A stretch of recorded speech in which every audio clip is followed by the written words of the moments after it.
Hello and welcome back to the Mostly Professional podcast. My name is Matthew James French, and it is my job here to deconstruct and demystify the space between beginner and master of career and craft. Today we've got another mini-sode today. I say mini-sode.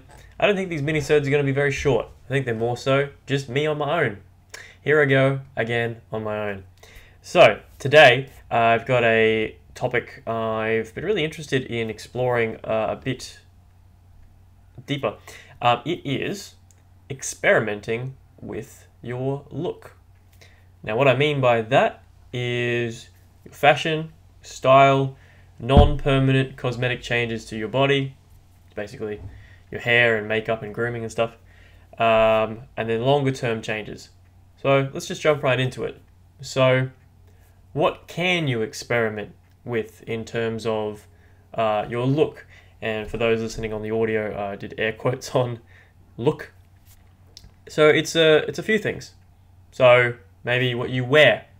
So your fashion, your style, it can be your clothing, it could be jewelry, accessories, shoes, anything that you can wear, any outfit you can put together are things that you could experiment with. You could go anywhere from maybe doing a certain archetype like a 50s look or a hippie look.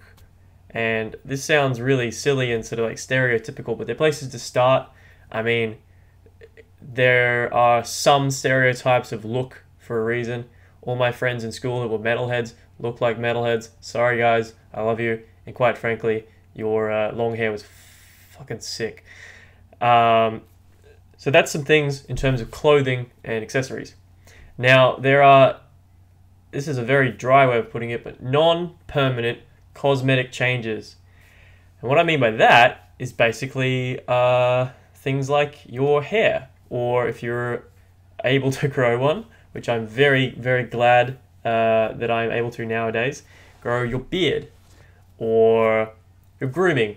Let's say your eyebrows, or eyelashes, or body hair if you choose to shave or trim anything. I'll leave that up to you to decide the extent of that. And then things like makeup. If you wear makeup, you can experiment with your looks. People who do makeup know a lot more about it than I do. If I had a guest or an expert on, I would let them run with that. But that could be anything from trying, maybe if you wear makeup, trying no makeup, or doing certain different things with your eyebrows. You can anyone that is even mildly skilled with makeup's probably laughing at me now for my complete ignorance of it. And feel free to laugh at me. I would if I were you as well. So those are some of the non-permanent cosmetic changes. We'll get a bit more in depth with that later.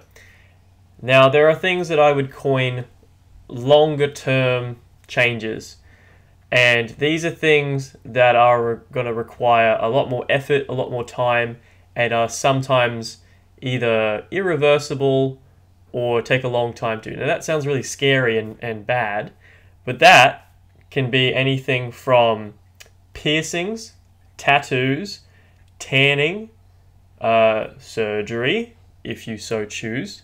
I mean, there are plenty of people that do cosmetic surgery, and if that's your choice, then go right ahead. But then also something that doesn't quite get thought of in terms of this experimenting with your look, because it takes so long, is muscle and body composition. Now that can open a can of worms. And look, being healthy is never a bad thing. Being strong is never a bad thing. Being limber and mobile is never a bad thing. Now, I'm not telling everyone they have to go out and become 8% body fat, or that they have to be able to deadlift 600 pounds. I'm not, and I can't. But there are certain things that healthily affecting your body does for just your body, but also for your mind. I'm going to get into that a bit later when I talk about my experience with that. So that could be, let's say you are a little overweight. Do you want to try being a healthier size? Or if you're like me when you were younger and you were I want to say underweight, but very, very skinny and scrawny, and you want to see how it looks and how it feels to be a bit more full. And for me personally, that affected my my mood and personality and everything in a positive way, and I'll talk about that a bit at the end. So those are the longer term changes that are either going to last. I mean, maybe piercings less so, depending on what it is and where it is. I mean, if you get stretches in your ears, you know, the people with stretches know if they take them out what that looks like, and if they end up getting surgery to stitch the ear back together, how long that whole process takes. So there's that. So in summary, what you can wear, your fashion and style, non-permanent cosmetic changes to your body, hair, beard, grooming, makeup, and longer term changes, so piercings, tattoos, tanning, surgery, or muscle body composition. Now I know that goes from like 0 to 100 real quick in terms of, you know, experimenting, but everything's an experiment basically. So obviously the more serious something is, the more consideration it should have, because it's more permanent. Now here are some questions to ask on that train of thought. You should ask, and even if it's as simple as I'm going to wear a different t-shirt today versus I'm going to get a nose job, is how permanent is this change? Is it something that I can change in 5 minutes? Is it something, if I like it, is it only going to last a week? So there's two sides to that coin of how long you want it to last and how long it will last. So obviously, you can wear a t-shirt as long as the t-shirt stays in one piece. And if you get in really, really good shape, that only lasts as long as you work at it. So there's that. What are the costs? Pretty straightforward, of the financial side to that, but as well as the cost to your time, your energy, your mental capacity. You know, is if you make a really serious change and you don't like it, or you do like it, how is that going to affect you? How long will it take to achieve, and how long will it last? That's sort of tying back into the permanency thing. So again, let's take, how long will it take to achieve? If you want to look like a professional bodybuilder, it's going to take a long time. If you want to get a piercing, you can get that done in an afternoon. And a piercing, if looked after properly, can last you many, many, many years.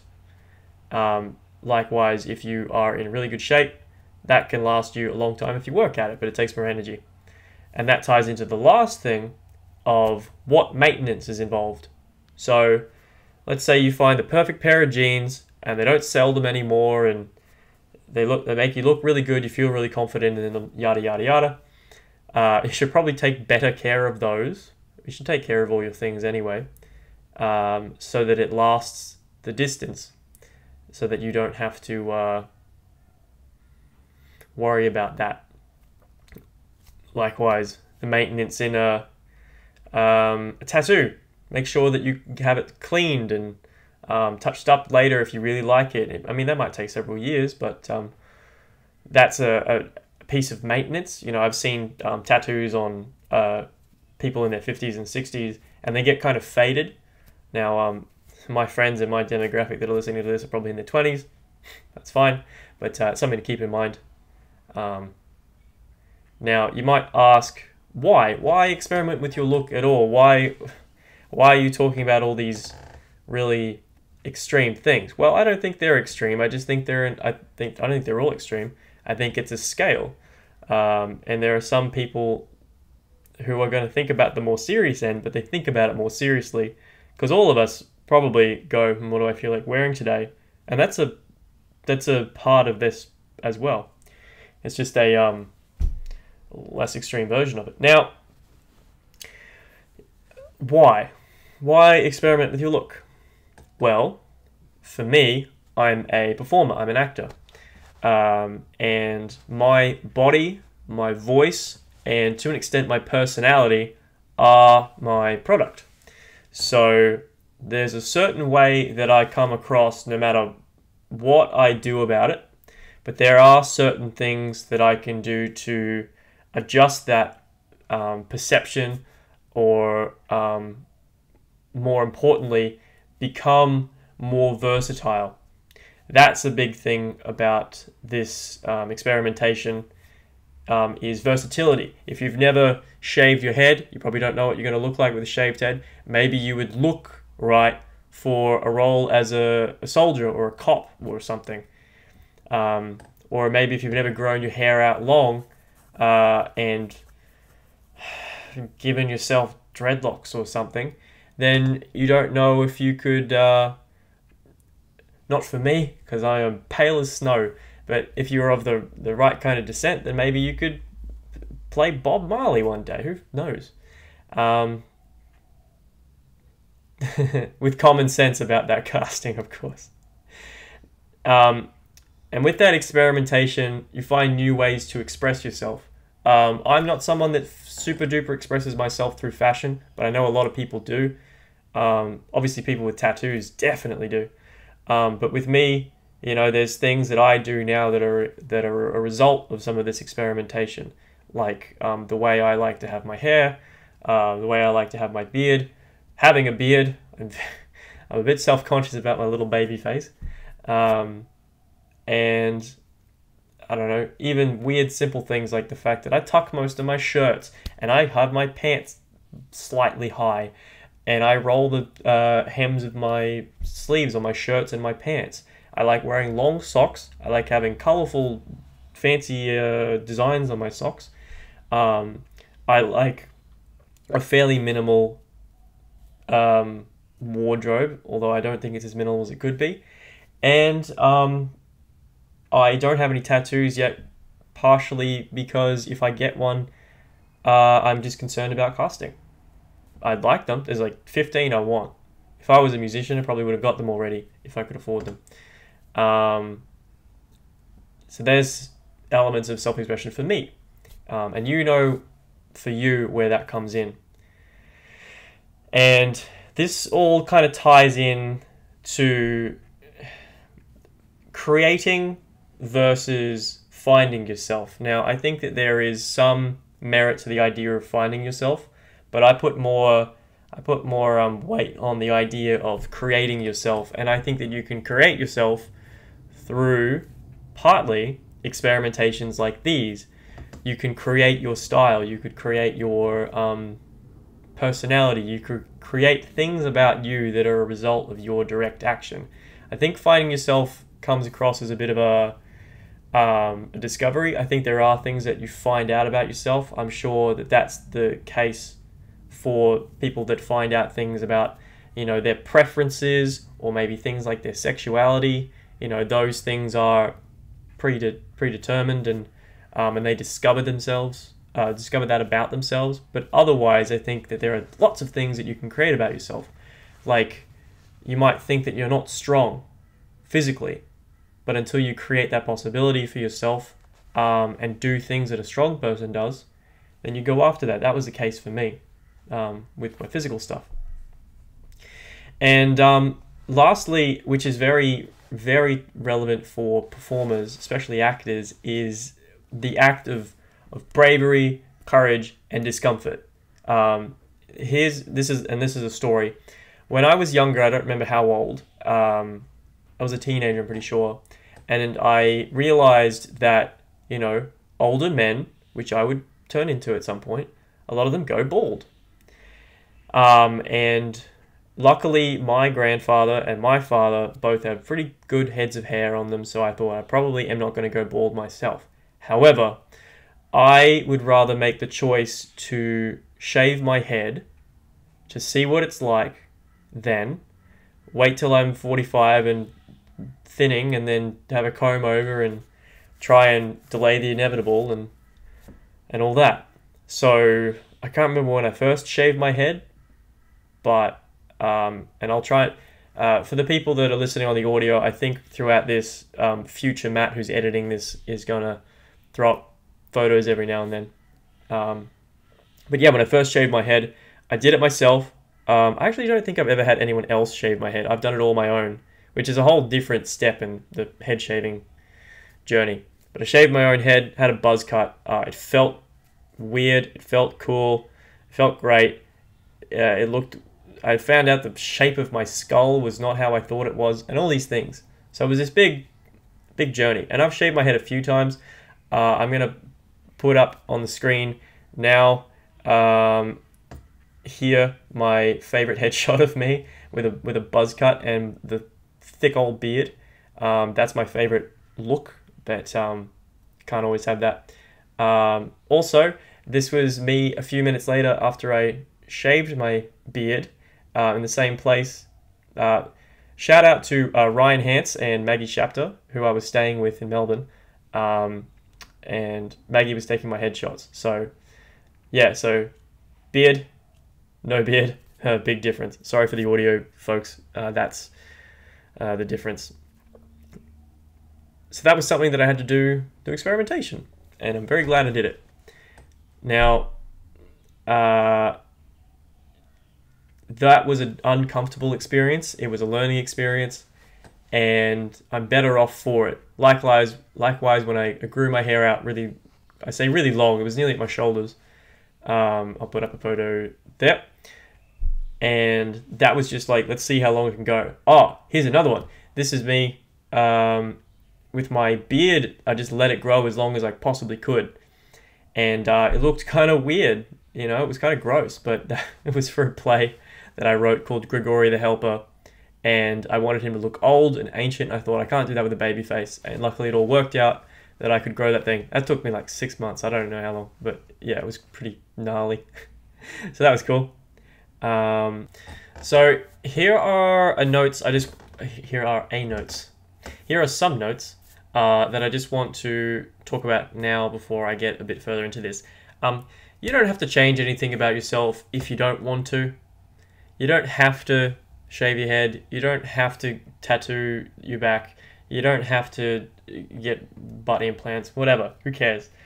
Look, there are things about you that are unique to you, and I would encourage you to enjoy them and capitalize on them as best you can. If you look a certain way, then turn that into a strength, turn that into a selling point as much as you can if that's something that is relevant to who you are or what you do.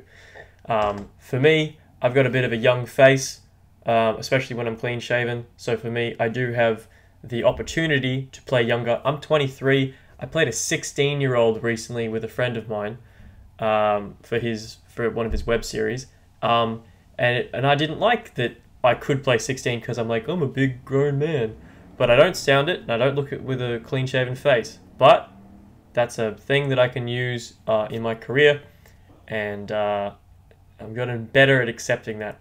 It also will probably mean that when I'm 60, I won't look so weird. We'll see.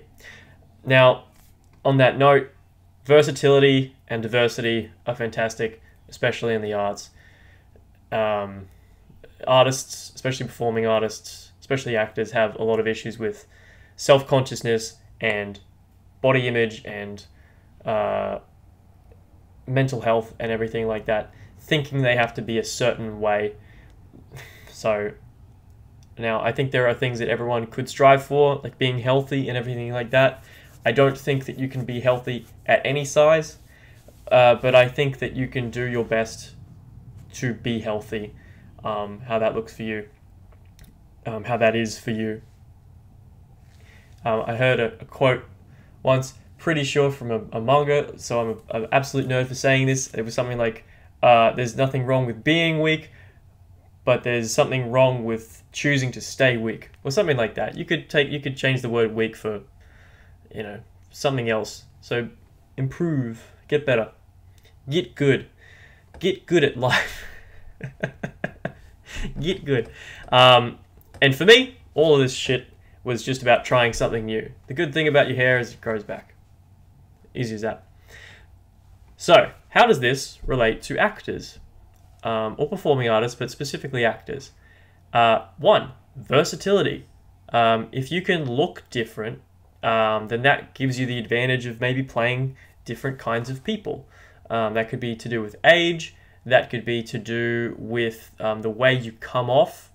You know, like a hairstyle might make you look like a certain kind of career person, or for me, I don't know, I'm a white boy. I'm a Caucasian.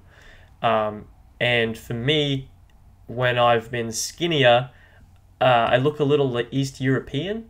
I do have some Polish heritage. So when I played a Latvian soldier in this thing called Curzon Fortress a while ago, I was basically an extra in it. But like, it sort of worked, you know, and you know what that's like for you. I'm not going to tell you who and what you should be, but that's something that was relevant for me.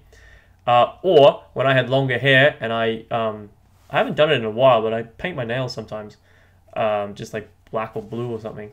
And I played this goofy stoner guy, and it looked right because I had this patchy beard and long hair and painted fingernails, wearing a flannel. You know, it looked right for that. Marketability. This is similar to that. I would say like versatility is more of the craft side, and marketability is more of the business side of that.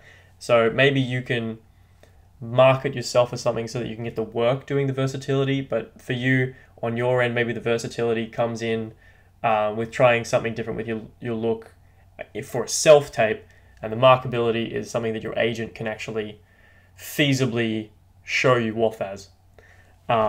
And the last thing, I sort of talked about this with the head shaving stuff, is discomfort. I think it's good to be uncomfortable in different ways so that you grow.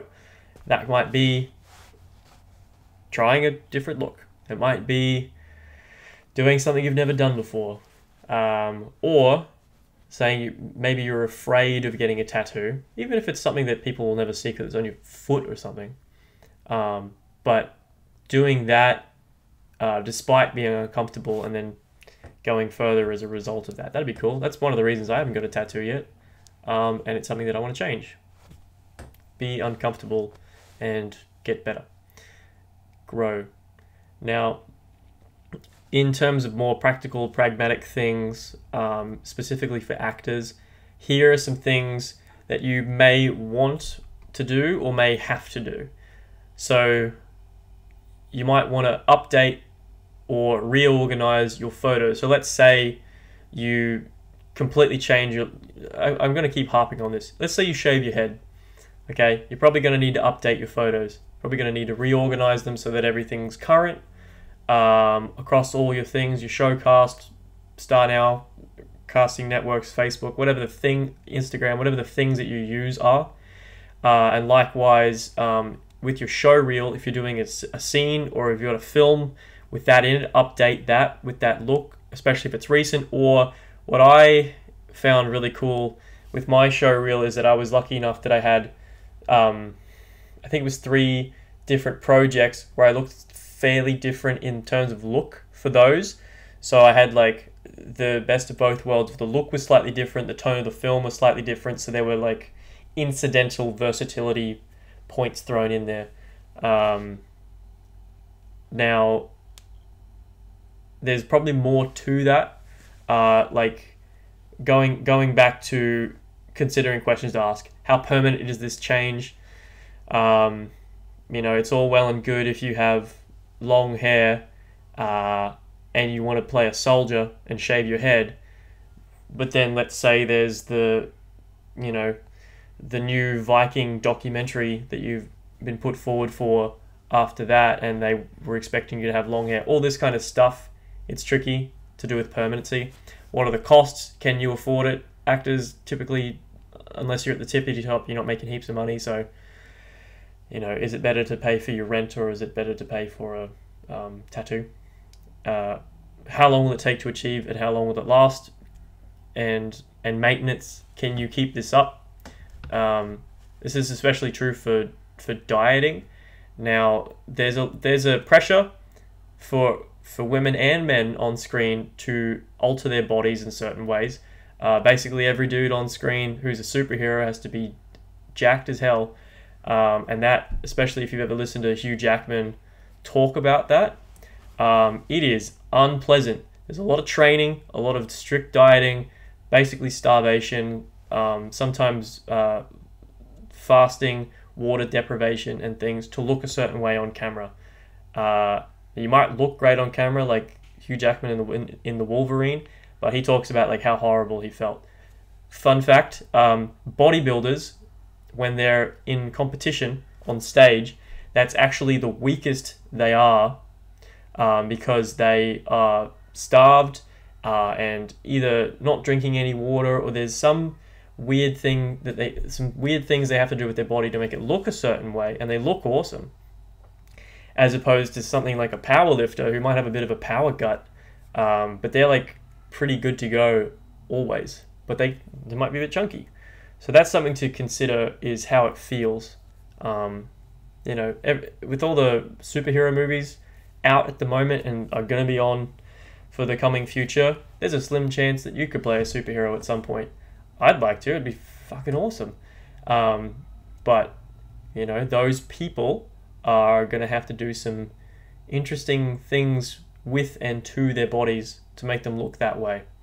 Some people are already like that, some people aren't. And be wary of anything that involves shortcuts or chemical help. For the audio, I just winked. Now, what have I done? What's my skin in this game? Well, I'm an actor, so there's that straight up link there. But what have I done practically? Well, let's start with a few things. So I've shaved my head, had a buzz cut. I've trimmed it a lot myself with just a pair of clippers, which were the clippers I bought to shave my head. You know, quick tip for people, guys, I suppose, is that if you clean up this the area just around your ear, it makes it look like you've had a haircut. Better yet, if you can get the back of it cleaned and sort of squared off, then that makes it look like you've had a haircut. If you don't want to look too disheveled, but you don't want to go and pay $30 for a haircut, I know I don't.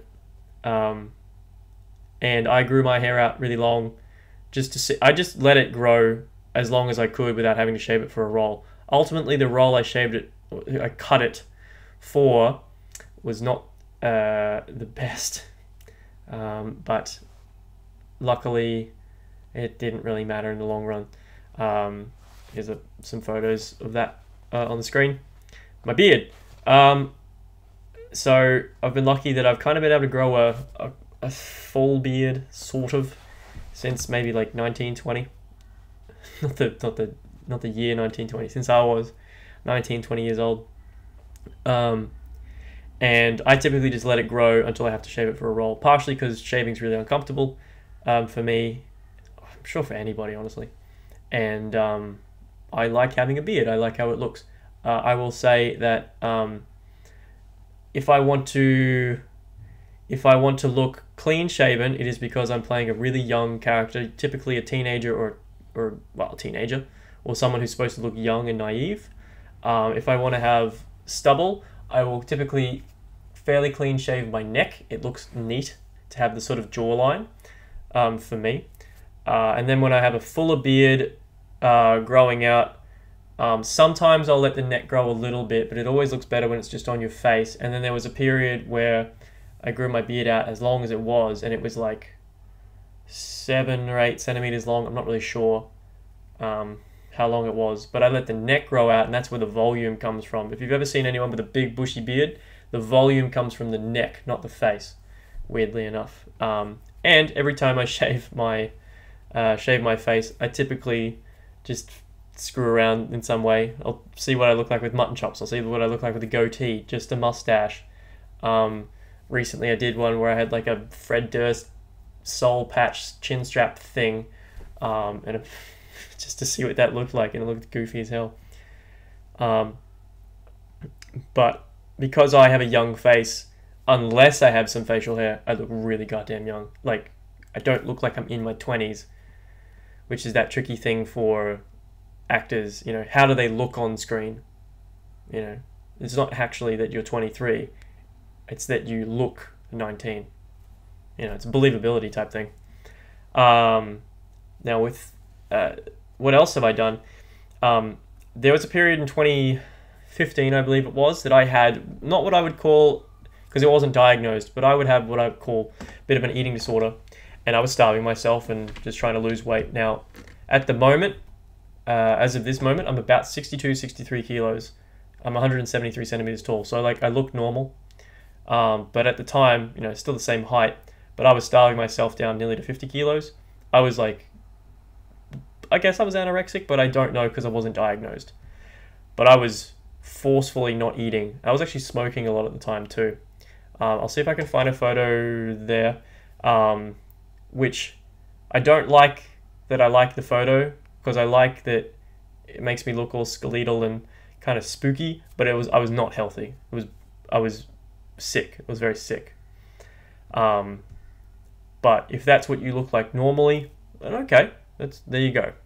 That was for a time I thought that was an experimentation to look, but it was actually more me being not good, not in a good place. But as of recently, I say recently, it's been sort of an on and off journey for the last 2 years, but especially the last 6 to 9 months.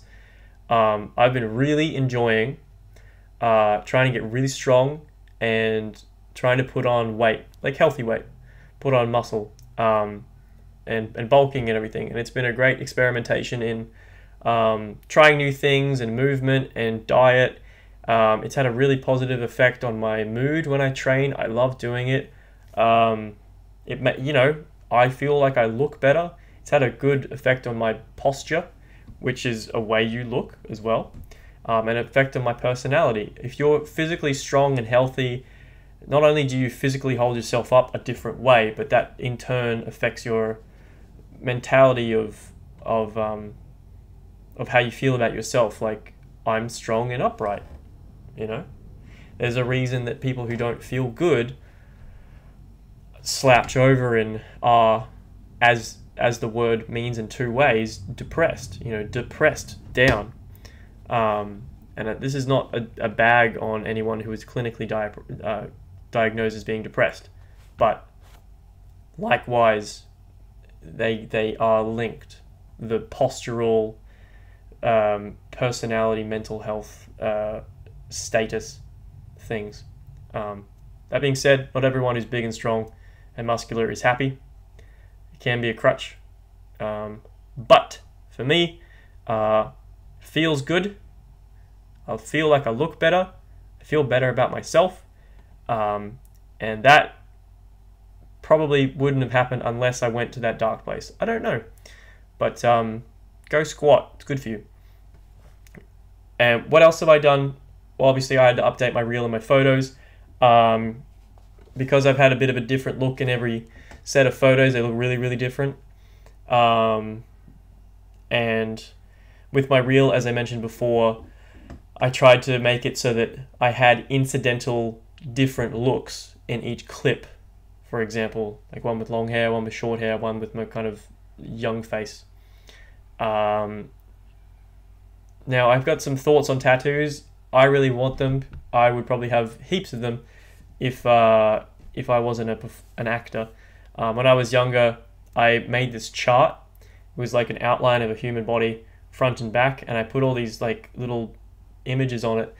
And I'm really glad that 15-year-old Matt wasn't in charge of tattoos, because I would have had just band logos all over me, which some of those bands I don't really listen to anymore. So that would have been silly. But I would like some someday. I think for actors, keep in mind 3 things. How visible is it, and therefore, like, how is it going to look? How is it going to affect your look or your marketability, versatility kind of thing? You can have little small ones. There's an actress I know. She's got a little bird on her forearm. I think it's on her left arm. And it doesn't really matter for the things that she's done, especially because she's a bit older than me, so it doesn't look out of place that she's got a tattoo. And it's also not so blaring that it takes too much focus away. But I think that it's safer to have them in a bit of a more hidden spot, but it's completely up to you. Again, keep in mind how much they cost, so make sure you get a good one at least. And then for me, I typically wear t-shirts, so having something on my arm or shoulder might not be the best, but I wear long socks, long pants, and shoes almost always. So maybe something on my foot or my ankle or my calf or something won't matter because you'll barely ever see it. And also, I'm just going to reset the camera and the audio real quick, but I've actually got a bit of a story about catfish. I didn't get catfish necessarily, but I had someone accuse me of it, so stay tuned for 5 seconds. On various social apps for meeting folks for certain activities. Why did I make that sound so suspicious? Tinder, who cares? I'll admit it, I'm on Tinder. Yeah, because my photos are predominantly headshots because I don't take many selfies and they look very different. I've had a few girls accuse me of being a catfish because they look different. They assume they're different people. So I thought that was kind of funny. And I play a game now with them. It's like, guess which one is my most recent photo, or guess which hair, beard length is the most accurate and first rounds on me, or something like that. So if you want to take that game, go right ahead.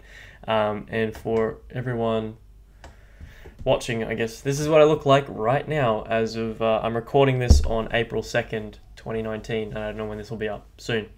So in the end, hair grows back, you can return your t-shirt, strong is sexy, and this is all from my experiences in curiosity, self-consciousness, and interest in being a human chameleon. Almost all of this is my opinion. You do you. So thank you for listening to this quote-unquote mini-sode. I should probably just call them solo episodes or something. About experimenting with your look for actors. I've been your host, Matthew James French. This is the Mostly Professional podcast. You can find me on Instagram at Matthew James French. You can find the podcast on SoundCloud under Pretty Decent Productions, and on Instagram at Pretty Decent Productions. And you can listen to my music on SoundCloud as Maciek Mijanowski. All the links will be in the description below, because Maciek Mijanowski is hard to spell. That's my Polish name. I'll explain that later. Thank you again. See you next time, and take care.